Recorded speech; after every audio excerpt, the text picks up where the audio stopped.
Բարև օրվա լրահոսի կարևոր նորություններ են ներկայացնում հորիզոն լրատվականը 13 փետրվարի ուրբաթ։ Փետրվարի 13-ից 14-ը Հայաստանում խաղաղության կամուրջ նախաձեռնության շրջանակում կանցկացվի երկկողմ կլոր սեղան, որի ընթացքում կհանդիպեն Հայաստանի եւ Ադրբեջանի քաղաքացիական հասարակությունների ներկայացուցիչները։ Բացի խաղաղության կամուրջ նախաձեռնության հիմնական մասնակիցներից կլոր սեղանի կներգրավվի նաեւ երկու կողմերից մասնակիցների ավելի լայն խումբ։ Հայկական խորհուրդը տեղեկացնում է, որ ադրբեջանական պատվիրակությունը Հայաստան է ժամանել ցամաքային սահմանի սահմանազատված եւ սահմանագծված հատվածով անցնելով բոլոր համապատասխան ընթացակարգերը։ Սա կարևոր գործնական քայլ է հանդիսանում երկու երկրների միջև վստահության ամրապնման ուղղությամբ։ Քննարկումների ընթացքում հայկական եւ ադրբեջանական քաղաքացիական հասարակությունների ներկայացուցիչները կանդրադառնան 2025 թվականի օգոստոսի 8-ին Վաշինգտոնյան գագաթնաժողովում հաստատված խաղաղության օրակարգից բխող գործընթացներին։ Առանձին նիստեր կկենտրոնանան ձևավորվող տարածաշրջանային անվտանգության ճարտարապետության խաղաղության օգուտների երկու հասարակությունների միջև հարաբերությունների հաստատման հանրային ընկալումների տնտեսական համագործակցության հեռանկարների, ինչպես նաև փոխըմբռնման եւ վստահության ամրապնման գործում քաղաքացիական հասարակության դերի վրա։ Քաղաքացիական պայմանագիր կուսակցությունում սկսվել է ընտրական ցուցակի ձևավորման առաջին փուլի փակ գաղտնի վարկանիշային քվեարկություն։ Քվեաթերթիկում ընդգրկված է 274 տեխնացու։ Առաջին 50 տեղը զբաղեցրած տեխնացուների մասնակցությամբ տեղի կունենա նաև երկրորդ փուլ։ Առաջին փուլի քվեարկությունը կտևի 3 օր, երկրորդ փուլի քվեարկությունը 2 օր։ Facebook-յան իր էջում տեղեկացրել է քաղաքացիական պայմանագիր կուսակցության վարչության նախագահ վարչապետ Նիկոլ Փաշինյանը։ Իդեպ կուսակցության ընտրական ցուցակի ձևավորման առաջին փուլի վարկանիշային քվեարկությունը ուղիղ ռեժիմով հեռարձակվում է նաև քաղաքական ուժի սոցցանցային էջերում։ Կուսակցության ընտրական ցուցակի հաստատման առաջին փուլի քվեարկության անդրադարձել է նաև վարչության փոխնախագահ Վահագն Ալեքսանյանը եւ վարչության անդամ Արսեն Թորոսյանը։ Պարզաբանվել է, թե ինչպես է ձևավորվելու կուսակցության համամասնական ցուցակը։ Եթե ձևական լիներ, սա նաև չէր լինի ընդհանրապես եւ մենք կուսակցության համաժողովին պարզապես մեր կողմից որոշված, վարչության կողմից որոշված 30 առաջի համարների հարցը կդնեին քվեարկության, վստահաբար բոլորը կողմ կքվեարկեին, ինչպես շատ կուսակցություններում, եւ այդպես կգնայինք առաջ, օրենքի պահանջները կատարած կլինեինք։ Բայց մենք դա այդպես չենք արել, ավելին մենք անում ենք երկփուլ քվեարկություն, ըստ էության հիմա մենք ունենք կարելի ասել նախավորակավորման փուլ եւ ձևավորվել է կուսակցության մի քանի ցուցակի մի քանի հատված, առաջի հատված, երկրորդ հատված եւ 100-ից ավել է, այսինքն առաջի 50-ը, երկրորդ 50-ը եւ 100-ից ավել հատվածը։ Առաջի 50-ը շարունակելու է քարոզչություն անել կուսակցության շրջանակներում եւ նորից է քվեարկվելու արդեն վերջնական ռեյտինգավորման եւ կուսակցությունը ինչպես որոշի պատվիրակները համաժողովի, այնպես էլ դասավորվելու է այդ ցուցակը առաջի 50 համարները, երկրորդ 50 համարները դասավորվելու են կուսակցության վարչության կողմից այդ թվերի մեջ ընդգրկված անձանց ենք դասավորելու 50-ում, այսինքն կարող են լինել որոշակի տեղաշարժեր, բայց իհարկե նաև հաշվի առնելու իրենց ի սկզբանե ստացած ձայնը, այսպես ասած, եւ տրամաբանական չի օրինակ 55-րդ համարին դնել 95-րդ համար։ Իսկ 100-ից վերև արդեն մեր կուսակից ընկերների տեխնացուների դասավորումը անելու է վարչությունը եւ ներկայացնելու է կենտրոնական դրական հանձնաժողով։ Ես կարծում կան կուսակցություններ, որ փորձել են սրա իմիտացիան իհարկե անեն, բայց ակնհայտ է, որ այդ կուսակցությունները մոտ չեն եղել ժողովրդավարական մոդելին, ու առհասարակ կապ չեն ունեցել ժողովրդավարության հետ, իրանք ինչ-որ իմիտացիաներ բնականաբար փորձել են անել, բայց սա հենց ինքնին բան է, էլի մեսիջ է մեր քաղաքացիներին, որ սիրելի քաղաքացիներ, չի կարող ժողովրդավարական լինել մի թիմ, որ ինքն իր ներսում ժողովրդավարական չէ։ Այսինքն եթե թիմը ինքն իր ներսում իր ուժերի բաշխվածությունը չափում է օլիգարխիկ կլանին այս կամ այն պատկանելիությամբ, օլիգարխիկ կլանում այս կամ այն մասնաբաժինն ունենալով կամ փողի չափով, քսակի չափով, ավելի մեծ քրեական հեղինակություն լինելով կամ մնացած, այդ թիմը չի կարող երկրի համար ժողովրդավարական մոդել բերի կամ ժողովրդավարական մոդել կառուցի։ Մեր կուսակցությունը իր ներսում էլ ամեն ինչ չափում ժողովրդավարական մոդելներով։ Ազգային ժողովը կառավարության նախաձեռնության պարտահերթ նիստ է գումարել օրակարգում Հայաստանի Հանրապետության աշխատանքային օրենսգրքում փոփոխություններ ու լրացումներ կատարելու մասին օրենքի նախագիծն է, որոշում է կայացվել հարցը քննարկել հրատապ ընթացակարգով 24 ժամյա ռեժիմով։ Խնդիրն այն է, որ շատ քաղաքացիներ ժամանակին ձեռք չեն բերել նույնականացման քարտ, առանց որի հնարավոր չէ ակտիվացնել էլեկտրոնային ստորագրություն։ Փաստացի որոշ քաղաքացիներ զրկվում են իրենց աշխատանքային իրավունքներն իրացնելուց։ Առաջարկվում է թույլատրել շարունակել թղթային տարբերակով աշխատանքային պայմանագրեր կնքել, մինչև բոլոր քաղաքացիները կունենան նույնականացման քարտ։ Միևնույն ժամանակ առաջարկվում է աշխատանքային պայմանագրերի կնքումը, փոփոխումը եւ լուծումը 2027 թվականի հունվարի 1-ից իրականացնել բացառապես թվային համակարգով։ Նախագիծը ներկայացրել է աշխատանքի եւ սոցիալական հարցերի նախարարը, ապա պատասխանել հարցերի։ ID քարտերի հետ կապված իսկապես կա դժգոհություն, որտեղ քաղաքացուն ստիպված ես լինում կամ քաղիրավի ծառայությունների մատուցման պայմանագրով ընդունել, եթե ոչ աշխատանքային, իսկ դա էլ հարց է, կարող ես, թե չես կարող։ Եվ կամ խնդիր է, թե խնդիր չէ, դա էլ է։ Հիմա տեսեք, մենք որքան ենք համոզված, որ ձեր ասած նոր տարբերակը ID քարտերի տարվա վերջ լինելուց հետո մենք կհասցնենք մինչև մյուս տարվա ենթադրենք հունիս ամիսը ամբողջ ծածկույթով, այսինքն բոլորը ունենան այդ քարտերը։ Այնքանով ենք համոզված, որ նոր համակարգը, նոր օպերատորով պետություն մասնավոր համագործակցությամբ ներդրվող թողունակության խնդիր չի ունենալու, ինչ մենք ունենք մեր այս պահին բավական հին եւ շատ ծանրաբեռնված աշխատող համակարգի հետ։ Այսինքն մենք ունենք սահմանափակում օրական թողարկվող քարտերի այսօր, նոր համակարգի դեպքում չեմ ասի անսահմանափակ, որտեղ այնուամենայնիվ ամեն ինչ էլ սահմանափակ է, բայց մեր բնակչության թվի համար սահմանափակումները ըստ էության չեն երևալու, հա, նրանք տրվելու են շատ արագ։ Այդ առումով մենք ունենք հավաստիացում մեր գործընկերներից ներքին գործերի նախարարության, որ դա տեղի է ունենալու եւ դուք հիմա գիտեք, որ այսօրվա թողարկվող ID քարտերը նույնիսկ իրենց մեծ չիպը չեն պարունակում եւ պարզապես պլաստիկ քարտ են, բայց տպագրության, այսինքն հիմա հերթը հասել է մոտավորապես ամառ, հունիս, հուլիս ամիսներ եւ այս տեսանկյունից մենք չենք կարող զրկել մեր քաղաքացիներին իրավունքներից, թեև նորից եմ կրկնում կամավոր թույլ ենք տալու դա իրականացնել եւ քաղաքացիներին այնուամենայնիվ խնդրում եւ կոչ ենք անում անցնել թվային գործիքների։ Ես ինքս իմ ID քարտը հանել եմ, երբ որ ID քարտերը նոր սկսեցին տպագրվել, 500-րդ համարն եմ եղել ժամանակին, որտեղ հավատացել եմ դրան, որտեղ դա ավելի թափանցիկ եւ ճիշտ եղանակել բոլոր գործերը կարգավորել։ Նշեցիք, որ ինչպես միշտ քաղաքացիներն են մեղավոր։ Այսինքն կոնկրետ դեպքում մի կողմը պետությունը որպես գործատուի ոչնչով մեղավոր չի։ Այդ հավաստիացումները մենք այս դահլիճում ձեր ներկայությամբ շատ ենք լսել փոխոստիկանապետի կողմից, որ ID քարտերի հետ կապված խնդիր չկա։ Այդ դեպքում ես խնդրում եմ բերեք անջատեք։ Ինչքանն է եղեք։ Ես չեմ կարծում, որ մեկ ունեն ID քարտ եւ աշխատող լինի գործատու կոնկրետ ձեր մոտ։ Եվ ինքը էլեկտրոնային եղանակով պայմանագիր չկնքի։ Դա կոնկրետ անշղթելի ոստիկանության տվյալ ծառայության մեղքն է, որի արդյունքում չէ կարողացել ծրագիրը ձեր սահմանված ժամկետում իրականացնել։ Բերեք ճիշտ ասենք, կամ եթե կա քաղաքացիների մեղքով, եւ ես այդ ժամկետներն էլ համաձայն չեմ։ Դուք պետք է վերանայեք հետից, որտեղ բազմաթիվ այսպիսի ժամկետներ եղել, որի արդյունքում երկարացվե եւ ոստիկանությունը չի։ Ես գիտեմ բազմաթիվ հերթեր հունիս ամսին, մարդ հերթագրվել է հունիս ամսին, որ պետք է ID քարտի համար այդ ID քարտ ստանա։ Պարոն Ղազարյան, ոչ մեկ չասաց, որ քաղաքացիները մեղավոր են,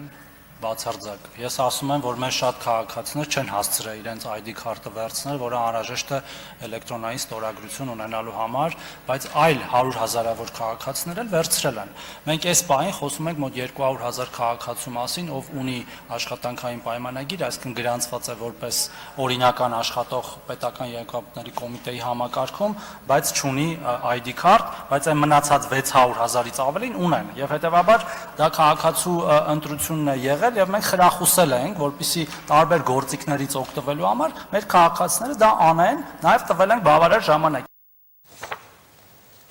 Իզմիլյան բժշկական կենտրոնի տնօրեն Արմեն Չարչյանի աշխատասենյակում այսօր քննչական գործողություններ են կատարվել։ Քրեական վարույթի նախաքննության շրջանակներում քննչական գործողություններ իրականացվում են բժշկական կենտրոնի նաև այլ աշխատասենյակներում, հայտնում են քննչական կոմիտեից։ Գործողություններն իրականացվում են առանձնապես խոշոր չափերով հարկեր թաքցնելու փողերի լվացման վարույթի շրջանակներում։ Միացյալ Նահանգների նախագահ Դոնալդ Թրամփն Իրանին շատ ծանր հետևանքների մասին է կրկին զգուշացնում, եթե համաձայնագիր չկնքվի, պետք է գործարք կնքենք, հակառակ դեպքում դա շատ ծանր կլինի։ Ես չեմ ցանկանում, որ այդպես լինի, պետք է գործարք կնքեինք դեռ նախորդ անգամ, ասել է Թրամփը լրագրողներին։ Սպիտակ տան առաջնորդը հավելել է, որ լավ հանդիպում է ունեցել Իսրայելի վարչապետ Բենյամին Նեթանյահուի հետ։ Լրագրողներից մեկի հարցին, արդյոք այդ հանդիպումը ինչ-որ կերպ կազդի Իրանի հետ բանակցություններում, Թրամփն ասել է. Նեթանյահուն հասկանում է ստեղծված իրավիճակը, բայց վերջնական որոշումը ինքն է կայացնում։ Ֆրանսիայի հարավ-արևմուտքում շուրջ 450,000 տնային տնտեսություն առանց էլեկտրականության մնացել Նիլս փոթորկի հետևանքով։ Էլեկտրաէներգիայի բաշխման պատասխանատու ընկերությունը հաղորդել է, որ միայն այսօր առավոտյան մասնագետներին հաջողվել է էներգամատակարարումը վերականգնել 900,000 բաժանորդներից մոտավորապես կեսի համար։ Ֆրանսիական օդերուտաբանական ծառայության տեղեկատվության համաձայն Նիլսը հասել է Կորսիկա եւ սկսել է աստիճանաբար մեղմանալ։ Միաժամանակ Լոտե-Գարոն եւ Ժիրոնդ դեպարտամենտներում հեղաջրերի պատճառով հայտարարվել է եղանակային վտանգավորության ամենաբարձր կարմիր մակարդակ։ Ֆրանսիական Ալպերի 4 դեպարտամենտում ձնահյուսի ռիսկի պատճառով գործում է վտանգավորության բարձր մակարդակ։ Շանհայում հսկայական փլուզում է տեղ ունեցել մետրոյի շինարարության վայրում։ Ճանապարհի այս նույն հատվածը փլուզվել էր նաև 2023 թվականի օգոստոսին, այն ժամանակ դրա պատճառը թունելի կառուցման ընթացքում ջրամեկուսացման հետ կապված խնդիրներ էին։ Այս վերջին միջադեպը եւս նույն պատճառով է։ Նոր փլուզումը լուրջ հարցեր է առաջ բերում Շանհայի վատ հողային կռոնտային պայմաններում լայնածավալ ենթակառուցվածքային շինարարության անվտանգության առումով։ Միջադեպի հետևանքով տուժածներ չկան։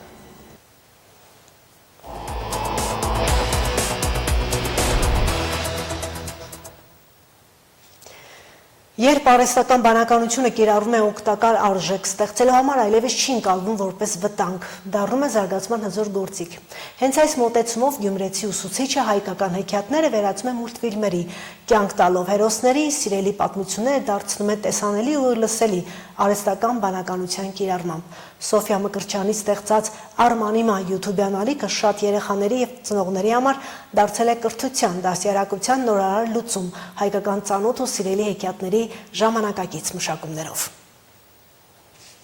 Լինում է չի լինում, կար չկար, ժուկով ժամանակով, չգիտեմ որ երկրում, որ թագավորության մեջ, այս խոսքերով են սկսվում հին ու բարի ժամանակների կախարդական արկածային ամենագունեղ հեքիաթները, որոնք պատմում էին տատիկներն ու պապիկները։ Լսողի երևակայության մեջ միանգամից կենթանանում էին հրաշապատում հերոսների խոսք ու զրույցները։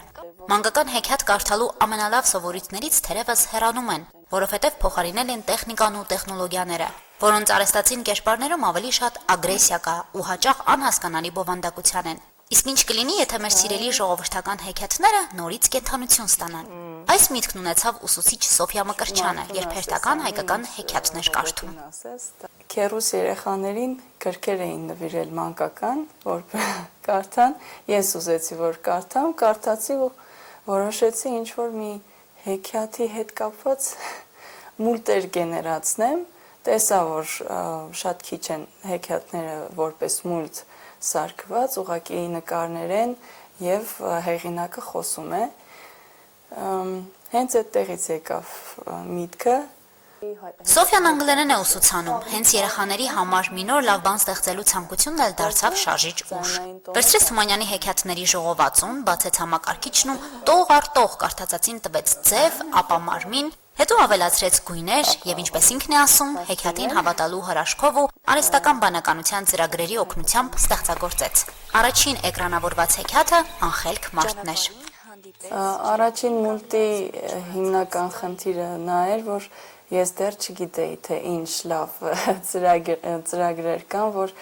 իմ պատկերացրած ոճին գոնե մի քիչ մոտ բան կստանա, դրանից արդեն սովորեցի շատ բաներ եւ երբ որ վերջացրեցի, մի քիչ վախ կար մեջս, թե տեսնես օրինակ իմ քույրն ու եղբայրը ոնց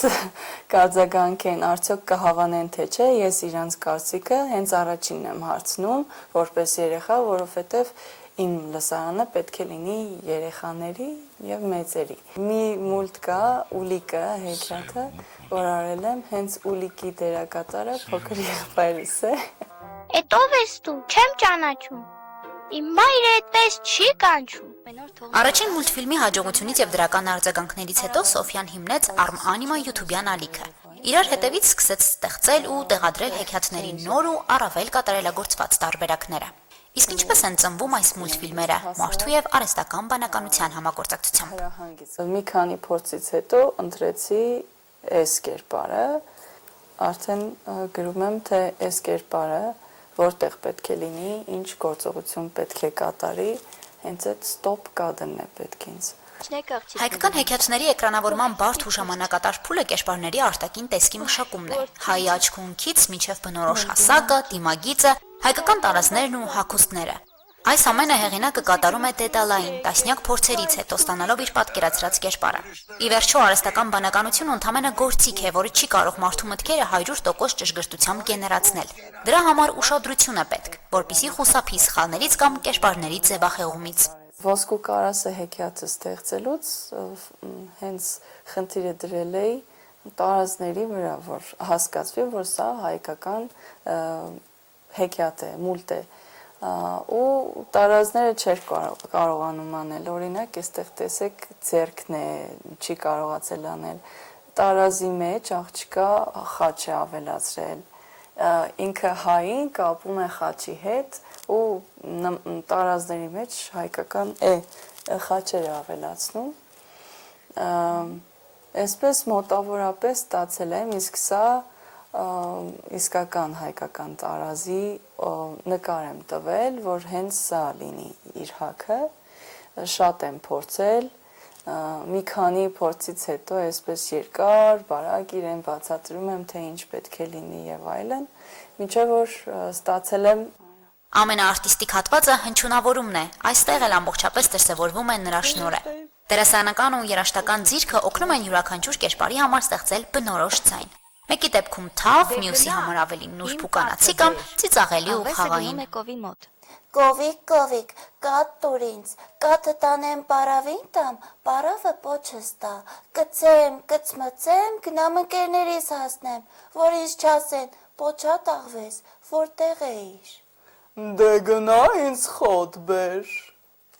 Գործի մեջ ինքն է իր ուսուցիչը։ Ամեն ինչ սովորել է ինքնուրույն, պրպտելով ու գտնելով, փորձելով ու հաջողելով։ Իսկ երբ հեքիաթի կերպարները շատ են լինում, ընտանիքի անդամներն ու ընկերներն են օգնության գալիս հնչյունավորման փուլում։ Սոֆյան ուրախ է, որ իր այս փոքրիկ նախաձեռնությունը համախմբում է մարդկանց, ոգևորում իրեն ու համոզում, որ այն ինչ սկսել է, իսկապես կարևոր է։ Ներկա պահին մենակ եմ, այս ամեն ինչը անում, եղբայրս է օգնում ինձ, մայրս է օգնում հնչյունավորման մեջ, հարսիկս եւ հարսիկիս հայրիկը, այսպես ընտանեկան նախաձեռնություն է, հետագայում եթե ամեն ինչ լավ ընթանա, միգուցե եւ արդեն ստուդիա լինի, աշխատողներ եւ այլն։ Ամեն նոր կադրի ու մուլտֆիլմի հետ ինքն ավելի է հմտանում, որը զարգացնելու եւ ընդլայնելու գաղափարներ ունի։ Իր օրինակով նա ցույց է տալիս, որ նույնիսկ ամենասովորական միտքը կարող է վերածվել իսկական նորարարության, ծառայեցնելով կրթությանն ու արժեքների պահպանմանը։ Ես գտա այն, ինչ որ փնտրում էի, քանի որ այն մարդիկ, ովքեր մի քանի բան ինչ որ չափով կարողանում են անել, չեն կողմնորոշվում, թե իրենց որտեղ գտնեն։ Իսկ ես ամբողջը մի տեղ է, գտել եմ այն, ինչ որ իմ սրտով էր։ Ես ասել եմ, մինչև բոլոր հեքիաթները աշխարհի չվերանան, վերջանան, ես չեմ դադարի այս ամեն ինչը անել։ Արհեստական բանականության գործիքներով արդեն սկսել է էկրանավորել տարբեր ժողովուրդների հեքիաթներն ու առասպելները։ Այս ուղղությամբ մեկնարկը տրվել է Հանս Քրիստիան Անդերսենի Արքայադուստրեսի սեռահատիկի վրա հեքիաթով։ Սոֆյան չի սահմանափակվում միայն հեքիաթների էկրանավորմամբ։ Իր YouTube-յան ալիքում կարելի է փնտրել ու գտնել հեքիաթների, անիմացիոն երգերի վերացված տարբերակները։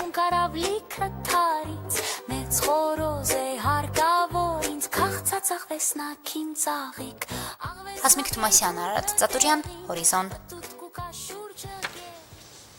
Հայ առաքելական եկեղեցին ամեն տարի փետրվարի 14-ին Քրիստոսի Աստվածահայնությունից 40 օր հետո նշում է Տյառն ընթառաջը։ Տյառն ընթառաջ նշանակում է ելնել Տիրոջն ընթառաջ։ Հայաստանյաց առաքելական Սուրբ եկեղեցու կանոնի համաձայն փետրվարի 13-ի երեկոյան ժամերգությունից հետո կատարվում է նախատոնակ։ Այն ավետում է Տերունի տոնի սկիզբը։ Նախատոնակի արարողության ավարտին կատարվում է Անդաստանի արարողություն, որի ընթացքում օրնվում են աշխարհի 4 ծագերը։ Եկեղեցուց վերցրած կրակով եկեղեցիների բակերում վառվում են խարույկներ, որպես Քրիստոսի լույսի խորհրդանիշ։ Տննդեսի գլխավոր խորհրդանիշը խարույկն է, որի վրայով ձեռքի բռնած թռնում են այդ տարի ամուսնացած զույգերը։ Տարին ընթառաջը հռչակվել է նորապսակների օրհնության օր։ Նորերում այսքանը, քիչ անց տեսանկյունն է, տեսանկյան հյուրն է քաղաքագետ սոցիալական ձեռներեց Արմեն Բադալյանը, խոսելու ենք համահայկական կոնգրես բարեգործական կազմակերպության իրականացվող հայկական բիզնեսի զարգացման ծրագրի մասին։